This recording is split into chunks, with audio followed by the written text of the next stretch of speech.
Halo Halo guys, guys. jadi kembali lagi bersama kami di PBB bareng aku Bean dari Delegasi Balon Ijo. Dan aku Shiny dari Delegasi Tanjung Pendap. Nah jadi guys, seperti yang teman-teman lihat, kali ini episode 9 adalah episode spesial karena aku bareng Shiny bikinnya tatap muka offline. Bersama Deddy Kobusen. Oke, jadi semoga kedepannya bisa ini ya, bikin studio kayak di Kobuser. Amin.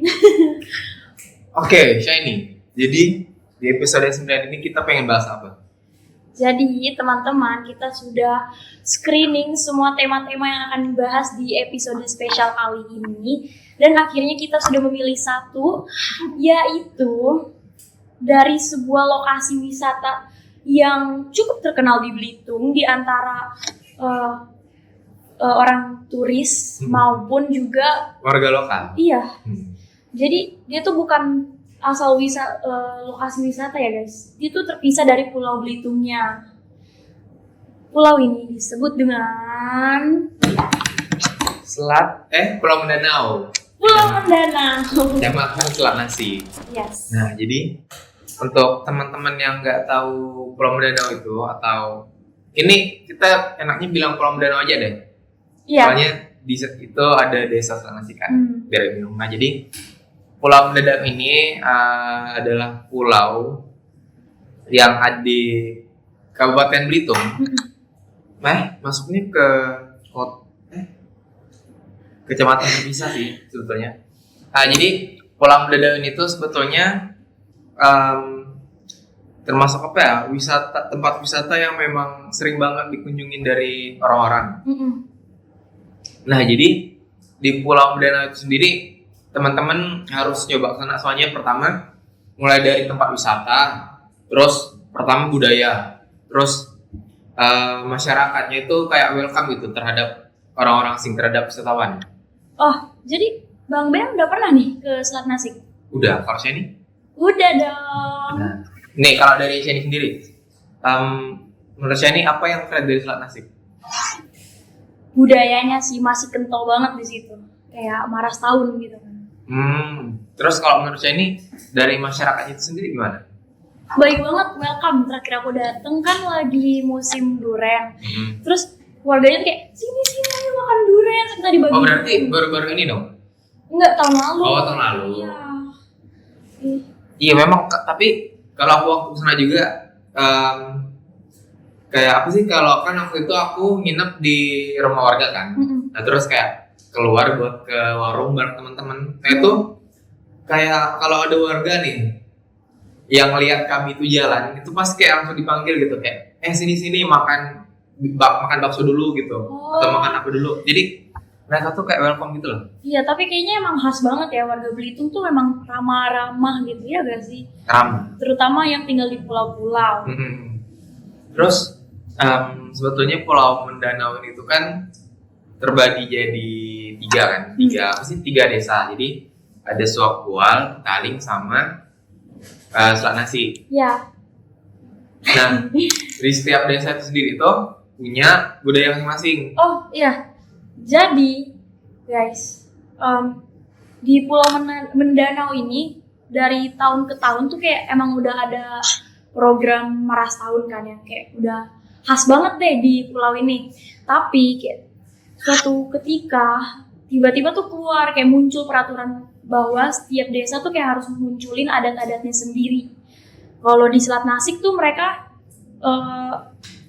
paling khas dengan si Maras Tahun itu. Boleh jelasin dikit gak Bang? Nah, jadi kalau Maras Tahun tuh sebagai ucapan rasa syukur, karena kalau masyarakat yang dulu tuh lebih ke itu kan waktu tanggal-tanggal segitu sekitar bulan April gitu lah. Itu kayak waktu panen kan. Nah, jadi dia tanya mereka ngadain Maras Tahun tuh buat ucapan rasa syukur. Nah, Maras Tahun tuh apa? Jadi di dalam Maras Tahun tuh, kalau yang waktu aku datang kemarin ya, jadi kayak dia waktu rangkaian kegiatannya kayak ada pertama sih, kalau bukan udah pasti dari orang-orang situ. Terus ada juga kayak apa sih, penampilan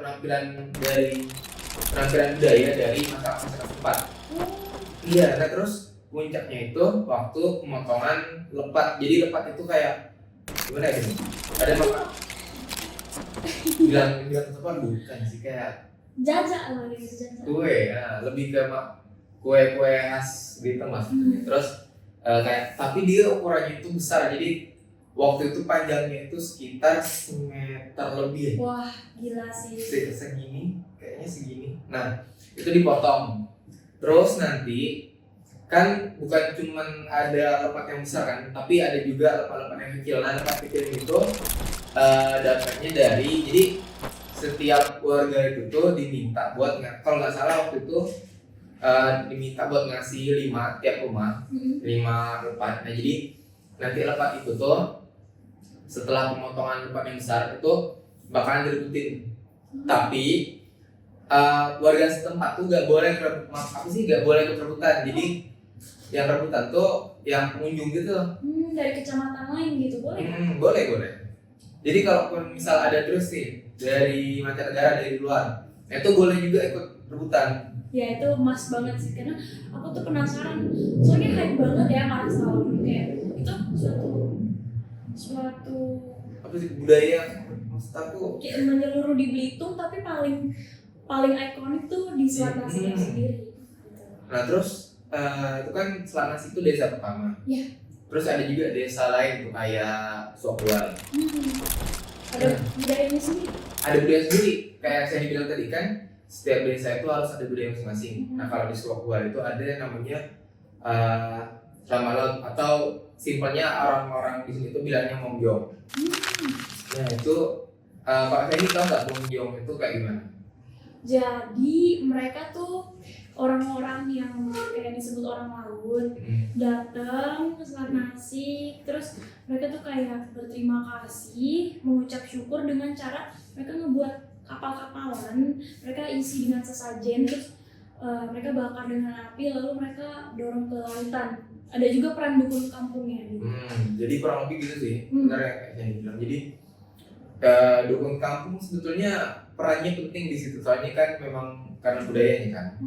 Nah terus kalau di Suakual tadi kan Selamat Laut. Nah, kalau di desa Petaling itu ada namanya Selamat Kampung. Apa sih namanya? Beruang Kampung.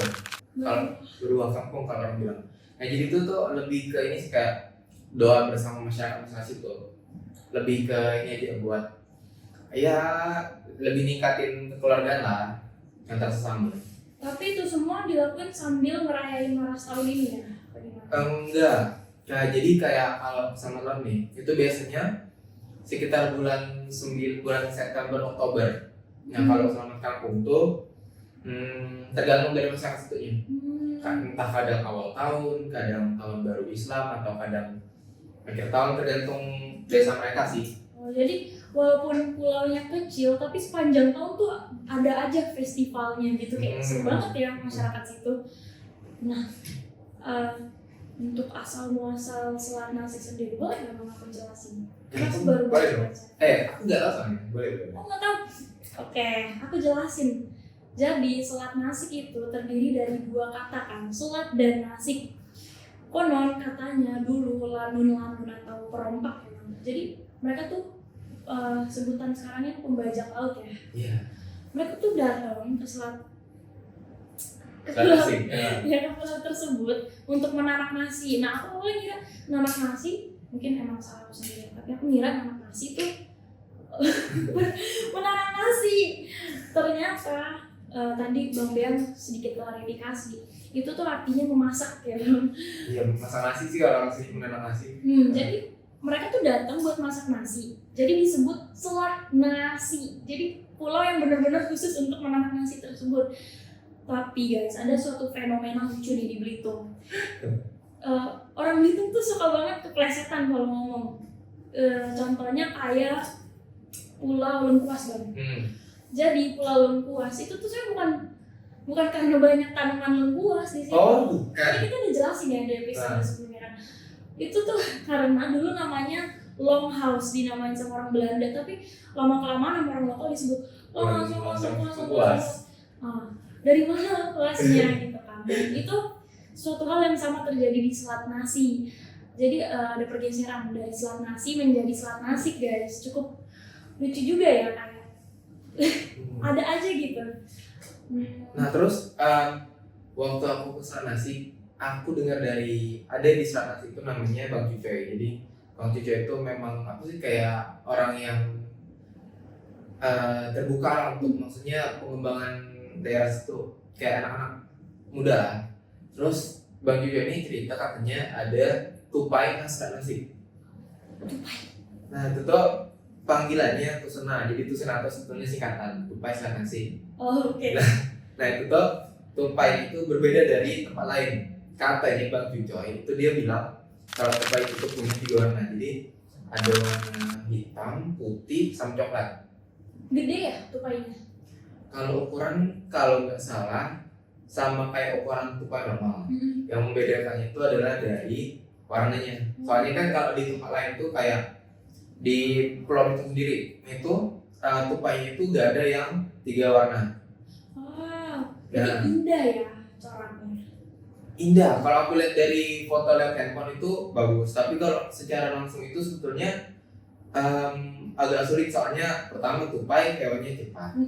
Terus karena memang apa sih di hutan-hutan kan, jadi agak sulit juga. Iya. Tapi jadi makanan khas gak? Enggak dong, enggak dong. Bisa dimakan. Cukup penasaran. Oh iya bang, emang aku dengar-dengar ya, aku mau jelasin. Katanya gak ada lagi nih orang Tionghoa yang tinggal di Selat Nasi. Iya kan? Ya guys, aku kira apa gara-gara rasisme ya, tapi Enggak dong. Enggak dong. enggak guys, enggak. Jadi ternyata ceritanya tuh dulu tuh macem-macem, sampai sekarang tuh masih macem-macem. Ada mayoritas tuh suku Melayu, lalu ada juga dari mana lagi bang? Dari Ada suku Bugis. ya, ada Bugis, terus ada suku Baton, Buton. Buton. Kalau nggak Iya. salah. Itu kan. Dan lalu sebenarnya zaman dulu kala ada juga nih dari suku Tionghoa, tetapi ada suatu waktu di mana wanita terakhir Tionghoa ini bernama Anyong ya. Iya nggak bisa. Anyong yang dulunya tinggal di Selat Nasi, dia tuh kayak tiba-tiba berubah pikiran dan kayak udah aku mau balik ke tempat asal aku, yaitu di Tanjung Pandan Belitung. Nah gitu guys. Untuk sampai sekarang pun kayaknya masih belum ada orang Tionghoa. Ya ini tuh kita dikasih tahu langsung dari Pak Camat. Pak Camat. Jadi bukannya karena mereka rasis, bukannya karena mereka gak nerima orang-orang tersebut, tapi mereka tuh sebenarnya hangat kok.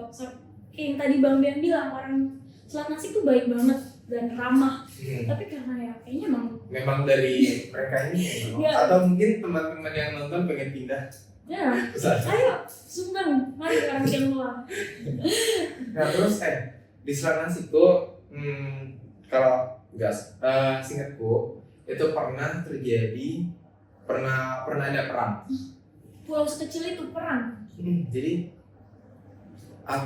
aku lupa kan apa itu, tapi yang jelas setiap tanggal 14 Desember itu kayak masyarakat di situ tuh kayak Bertapak tilas ya.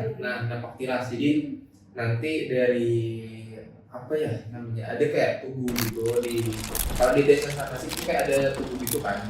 Nah itu di tugunya itu tuh ada tulisan pahlawan-pahlawan dari sana situ. Nah jadi nanti kalau nggak salah mereka koreksi kalau salah itu keliling kayak apa ya, dari tempat itu ke makam pahlawannya.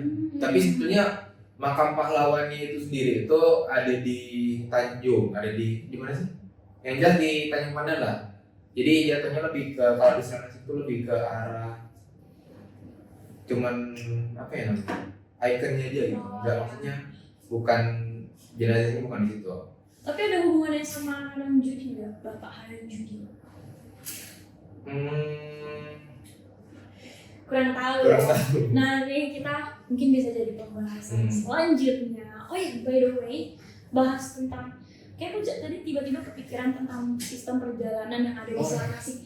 Selat Nasi itu bukan kayak hutan-hutan gitu ya, udah oke banget loh. Kayak kalian bisa datang bawa mobil atau motor lewat, naik kapal feri. iya, jadi nyampe situ udah ngeong Udah ya tinggal ini ya, tinggal jalan. enak Terus jalannya jalannya mulus mulus. dan cakep. Banyak tempat-tempat yang bisa kalian datengin kayak Pantai Pasir Panjang. Itu pantai Ciburung. Terus ada Bukit Menangin, ada Bukit Suak Buar. Terus nah di Bukit Suak Buar itu kalau nggak salah ada satu gua, namanya itu gua cinta. Nah ada mitos katanya siapapun orang yang belum ada pasangan, yang belum ada jodoh, yang datang ke gua itu katanya gak lama setelah itu bakal dapet jodoh.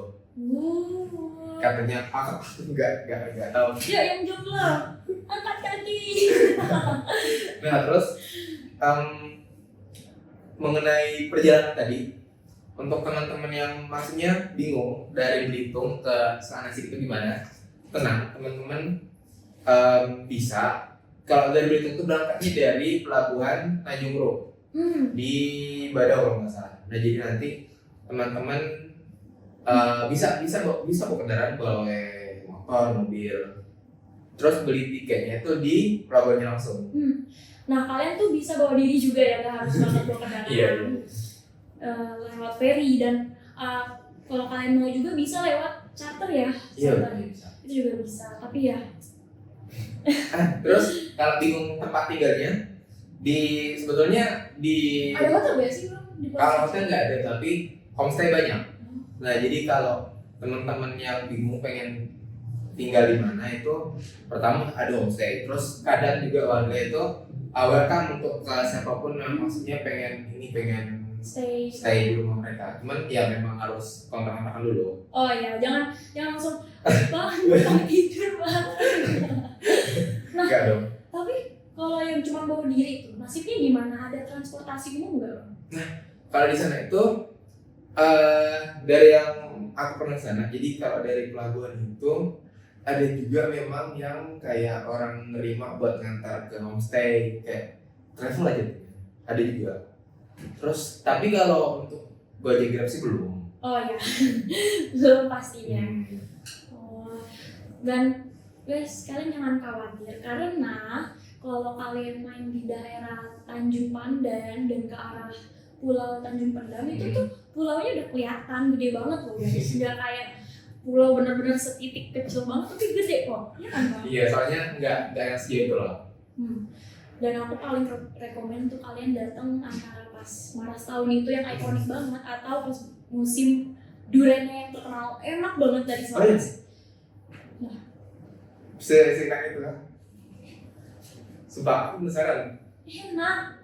Kayaknya hampir rata-rata durian di Tanjung Pandan ini tuh datang dari situ deh bang. Oh. Dikirimin kayaknya. Oh ya by the way guys, aku mau kasih tahu kalian sesuatu yang cukup lucu ya. Kan kita bahas nih yang Maras tahun Iya. tentang bersyukur atas panen padi di tahun itu ya. Tapi sebenarnya guys di Selat Nasi tuh gak ada loh sawah padi itu gak ada. Jadi ya itu sih lucunya. Namanya budaya. Mungkin lebih ini gak sih kayak musim-musim buah-buahan itu mungkin. Tapi ya cukup unik kalau Selat Nasi ini dan kita rasa ya kalian harus datang dan ngerasain sendiri karena bener-bener kalau kita jelasin doang kayaknya kurang guys. kurang guys. Jadi terus kalau bisa jangan cuma sehari 2 hari, kalau bisa seminggu sebulan kalau bisa. Iya. Soalnya pertama kalau cuma sehari waktunya kurang. Terus kalau cuma sehari itu kayak nggak apa ya? Kalau buat keliling satu pulau itu kayak kurang banget gitu loh. Iya. Pertama kalau untuk explore budaya-budayanya. Dan apa ya masyarakat sana tuh kayak agak cukup beda ya dari yang apa aku kayak pernah bersosialisasi sama mereka. Bahkan dari bahasanya sendiri udah bisa disebut dialek dari Selat Nasi. Kayak mereka tuh ada bahasa sendiri buat anjing atau kayak benda-benda atau binatang lainnya gitu guys. Jadi kalian tuh benar-benar harus ngegali apa yang bisa kalian gali di sana gitu. Karena unik banget asli. Terus untuk teman-teman yang bingung masalah apa sih oleh-oleh, kalau aku nggak salah itu di Selat Nasi itu ada salah satu kayak lebih ke kelompok masyarakat itu yang bikin batik, apa sih namanya? dari daun-daun gitu. Ekoprint. Nah, cuman aku lupa di mana tapi ada tapi masyarakat Selangsik kayaknya tahu. Boleh dong kalau kalian dari Nasik ya boleh dong komen-komen di bawah gitu biar teman-teman lain pada tahu. Jadi mungkin itu aja. Kita manusia bukan nabi boy. Oke, mungkin segitu aja dari kami. Aku Bean dari Delegasi Pradamidjo. Aku Syaini dari Delegasi Tanjung Pendang. Sampai jumpa di podcast selanjutnya. Bye.